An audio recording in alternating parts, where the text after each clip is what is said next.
하나님 나라의 제자 새로운 틀 찰스 도나유 지음 이현민 김양숙 김종훈 옮김.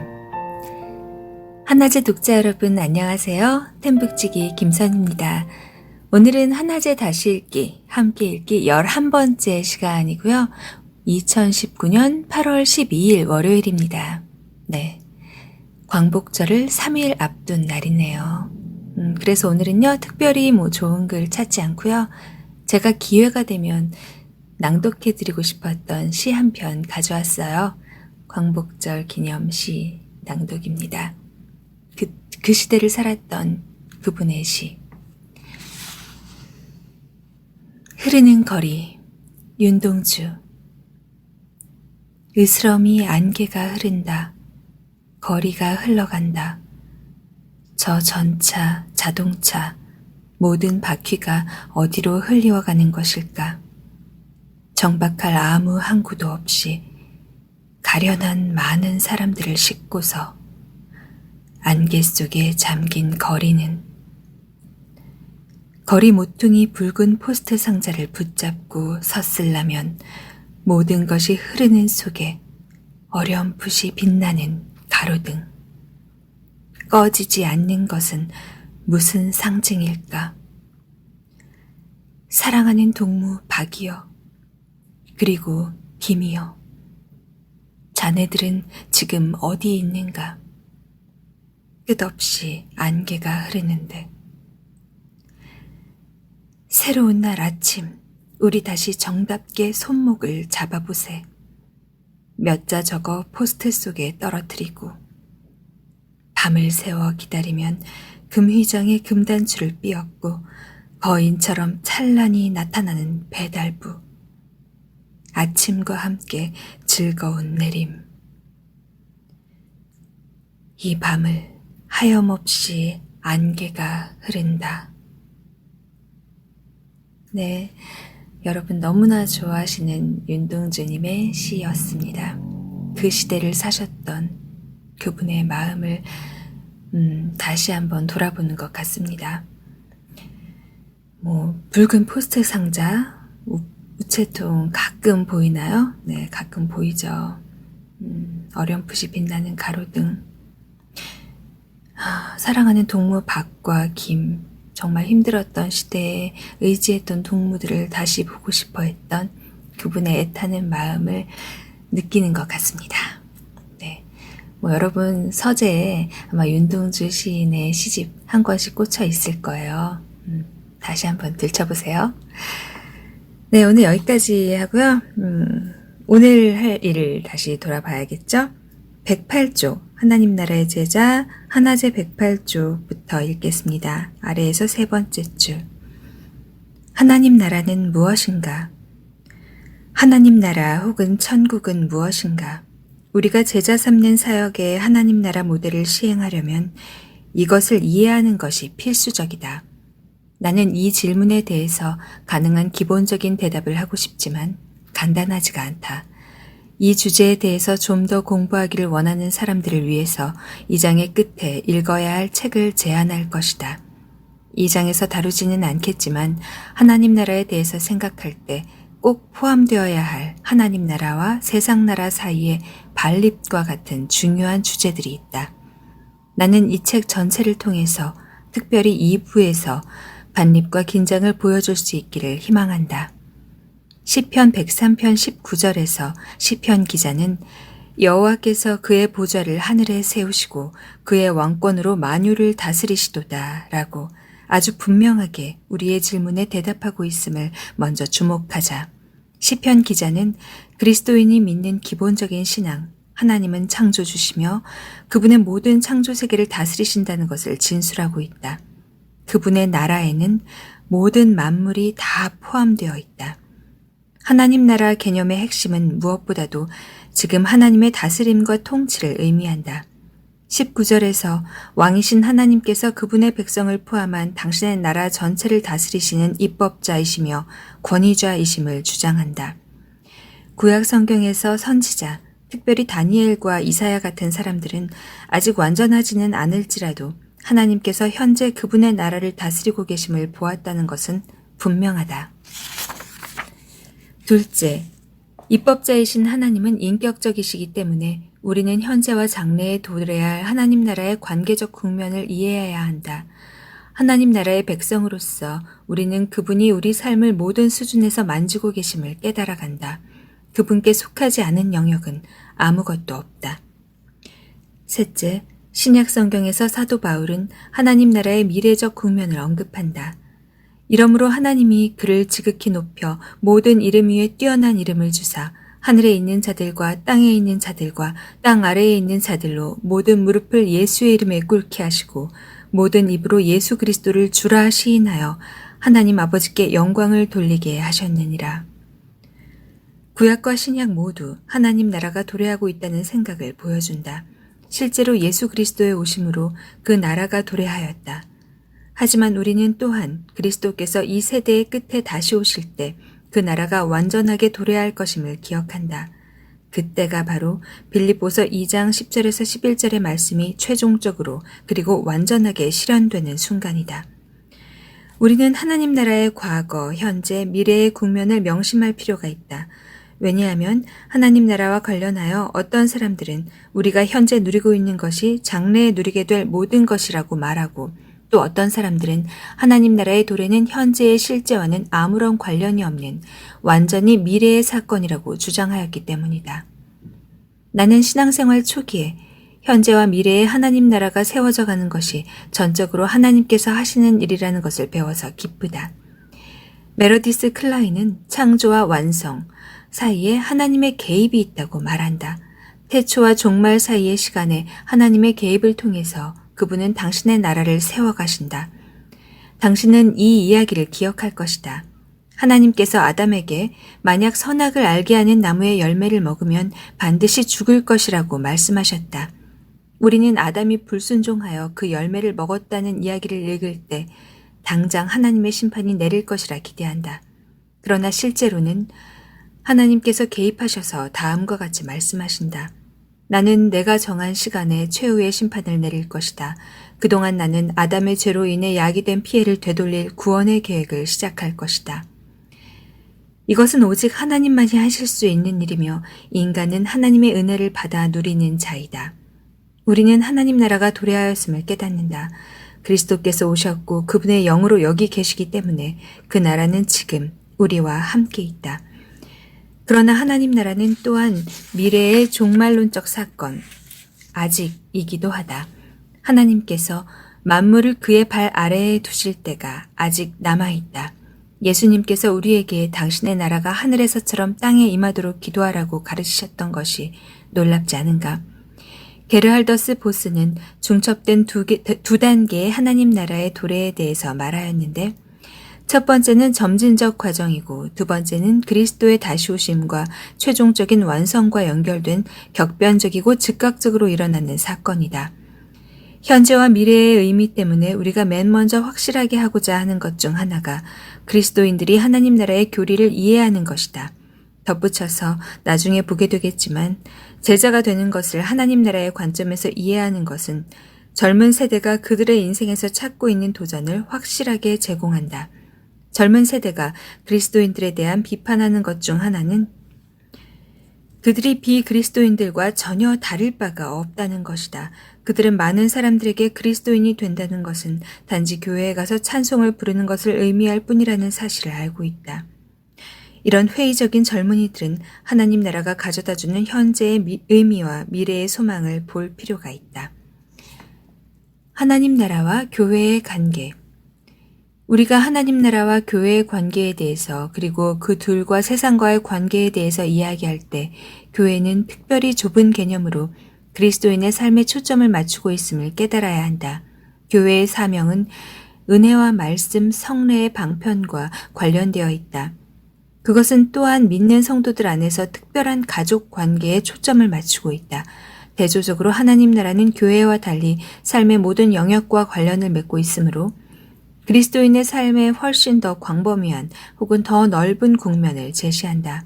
이 개념을 두 개의 원으로 표현할 수 있다.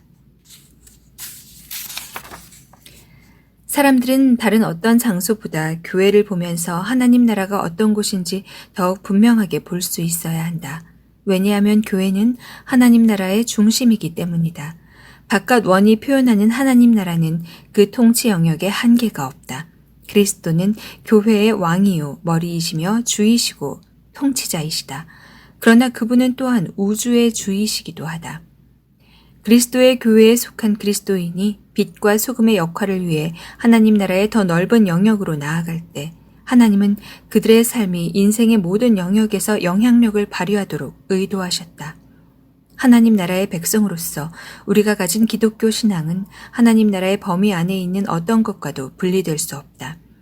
어떤 사람이 세상에서 교회가 드러나기보다는 교회에서 세상이 더 많이 드러난다고 말한 적이 있다. 그렇다면 문제가 상당히 심각하다. 그리스도인은 세상과 같아져서는 안 된다. 우리는 이 세상에 있지만 이 세상에 속해 있지는 않다. 신약 성경에 나오는 모든 하나님 나라의 비유와 산상수훈의 팔복은 하나님 나라의 백성은 삶의 방식이 다르다는 점을 강조한다. 가정생활에서 그리스도인들은 달라야 한다. 정치나 교육, 법 혹은 거래 행위에 있어서도 그리스도인들은 달라야 한다. 이는 하나님께서 그분의 몸인 교회에 속한 사람들, 그리스도의 제자들이 스스로를 단지 사회개혁가들로 생각하지 않기를 원하신다는 것을 의미한다. 그분이 제자들에게 바라시는 것은 그들이 하는 모든 일을 통해서 무엇보다도 먼저 자신을 그리스도인으로 생각하는 것이다. 이것은 결과적으로 그리스도인이 자기 주변의 세계에 변혁적 영향력을 가진 위치에 있도록 할 것이다. 더글라스 베더맨은 다음과 같이 썼다. 그러나 현재 우리가 논의하는 관점에서 볼 때 실제로 이 세상에서 하나님 나라는 단지 교회라고 말해도 충분할 것이다. 그것은 특별히 자신의 삶과 일을 통해 직접적이고 간접적으로 이 세상에서 영향을 끼치는 것으로 평가받는 참 종교를 고백하는 세계에 흩어져 있는 모든 자들과 그들의 자녀들, 즉 웨스트민스터 신앙고백에 따르면 가시적 보편교회를 의미한다. 도표에서 두 원은 교회가 하나님 나라와 분리되어 있지도 않고 동일하지도 않음을 보여준다. 교회는 하나님 나라의 중심이다. 레이먼드 존은 교회와 하나님 나라에서 이를 잘 말하고 있다. 현재로서는 교회가 하나님 나라의 필요 불가결한 일부이지만 하나님 나라와 동일시될 수 없다는 점을 유념하기 원한다. 그리고 호트를 인용하여 다음과 같이 쓰고 있다. 우리는 하나님 나라를 눈으로 볼 수 있도록 드러내는 대표자로서 혹은 그 나라의 통치를 실현하는 주된 도구로서 혹은 또 다른 언어의 유비적 형식으로 에클레시아, 교회에 대해 이야기할 수 있을 것이다. 그러나 이 둘을 동일한 것으로 간주함으로써 복음서에서 하나님 나라 혹은 천국에 대해서 이야기하는 것을 교회에 직접적으로 적용할 수 있게 해서는 안 된다. 이것은 실천적인 면에서 그리스도인들이 자신이 선 바로 그 자리에서 하나님의 목적에 합당하게 그리스도인의 삶을 살아냄으로써 하나님 나라가 삶의 모든 영역으로 확장되고 이 세상에 영향력을 발휘한다는 것을 의미한다. 이것은 그리스도인들이 영적으로 성장하고 주 예수 그리스도를 믿는 내적인 믿음을 외적인 환경 속에서 살아낼 때 하나님 나라가 자라가는 것을 의미한다. 저는 그것을 다시 한번 말하고 있다. 하나님의 백성은 이 세상으로부터 분리되는 것이 아니라 이 세상을 정복하고 그분의 통치 아래 복종하도록 이끌어옴으로써 세상 속에서 그들의 왕을 섬기고 드러내는 존재이다. 사도 베드로는 이를 다음과 같이 말했다. 너희는 택하신 족속이요 왕 같은 제사장들이요 거룩한 나라요 그의 소유가 된 백성이니 이는 너희를 어두운 데서 불러내어 그의 기이한 빛에 들어가게 하신 이의 아름다운 덕을 선포하게 하려 하심이라.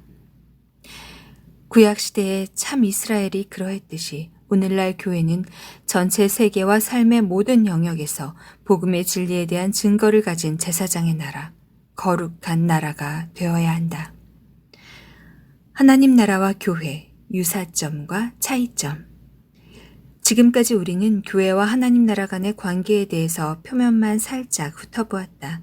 이것을 제대로 이해하는 것은 하나님께서 교회의 역할과 책임에 대해서 기대하시는 바가 무엇인지 명확하게 알 수 있게 해줄 것이다.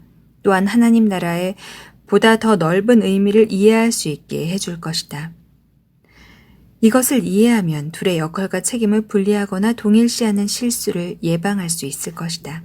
이것을 이해하는 것이 제자 삼는 사역의 과정에서 지극히 중요한 기본이 되는 이유는 그것이 그리스도의 몸인 교회의 일원으로서 어떻게 살아야 할지, 그리고 더 넓은 하나님 나라의 영역 안에서 어떻게 살아야 할지 그리스도인들이 알 수 있도록 돕기 때문이다. 당신이 이 영역에 대해서 연구할 때 이 둘 사이에 혼동이 생길 수 있다. 이는 위에서 언급했듯이 어떤 사람들은 하나님 나라와 교회가 하나이고 동일하다고 믿고 그렇게 주장하는 반면에 다른 사람은 그 둘 사이에 어떤 관련도 없다고 말하기 때문이다. 어떤 사람은 우리의 관심은 오로지 교회에 집중되어야 한다고 말하는 반면에 다른 사람은 하나님 나라는 오직 미래의 종말론적 사건으로만 말하고 싶어 한다. 앞에 제시된 다이어그램의 원에 관해서 아리스토텔레스의 용어를 빌어 표현하면 하나님 나라는 속이고 교회는 종이라고 할 수 있다. 교회는 좀 더 좁은 영역에 초점을 맞추는 반면에 하나님 나라는 모든 것을 포함한다. 논의를 계속해가면 이것을 좀 더 명확하게 볼 수 있을 것이다. 중요한 교재인 하나님 나라, 솔로몬 출판사의 저자 헤르만 리델보스는 다음과 같이 쓰고 있다. 바실레이아, 하나님 나라는 그 성취에 있어서 위대한 하나님의 구원 사역이며 그리스도 안에서 완성이다. 에클레시아, 교회는 하나님께서 선택하고 부르신 사람들이 바실레이아의 지극한 복을 나누는 모임이다. 논리적으로 선행하는 것은 바실레이아이지 에클레시아가 아니다. 그러므로 전자는 훨씬 더 포괄적인 내용을 가지고 있다. 바실레이아는 모든 것을 아우르는 관점을 나타내고 모든 역사의 완성을 의미하며 은혜와 심판 모두를 가져오고 우주적 차원들을 가지며 시간과 영원성을 완성시킨다. 리델보스는 교회와 하나님 나라는 구별되지만 서로가 없으면 각자의 개념이 성립될 수 없다고 결론 내린다. 에드먼드 클라우니가 매우 분명하게 가르쳐 주었듯이 교회는 사역 공동체이다. 교회는 하나님 교회의 회원들, 세상을 위해 사역하며 질서의 사역, 자비의 사역, 말씀의 사역에 참여한다. 교회는 이 세상을 향해 예수 그리스도의 복음을 전파한다. 교회는 교회 가족 안에서 예배와 가르침, 교제, 사역을 위해 사람들을 함께 모으고 그런 후에 하나님 나라의 백성으로서 삶의 모든 영역에서 삼위 하나님을 드러내도록 그들의 더 넓은 영역으로 내보낸다. 그러므로 교회는 하나님 나라의 심장이지만 하나님 나라의 전체는 아니다. 조지 엘든 레드가 썼던 것처럼 하나님 나라는 하나님의 통치이지만 교회는 사람들이 모인 집단이다. 복음이 말과 행동으로 선포되는 것은 바로 이 모임, 교회를 통해서이다. 하나의 집단으로서 교회는 교회의 역할에서 벗어난 하나님 나라의 활동에 연루되지 않는다. 예를 들어 교회는 정치적 정당을 만들지 않고 행악자를 처벌하기 위해 칼을 들지도 않는다. 그리스도인들이 고등교육과 정치, 경제, 삶의 모든 합법적인 범주에 참여하는 것은 중요하지만 교회의 이름으로 하지는 않는다. 그것들은 하나님 나라의 영역이다. 하나님께서는 그리스도인들이 교회를 통해서 영적으로 훈련받고 준비되기를 원하신다. 그런 후에 하나님의 언약 가족은 빛과 소금으로서 더 넓은 하나님 나라의 영역에 나아갈 수 있게 된다.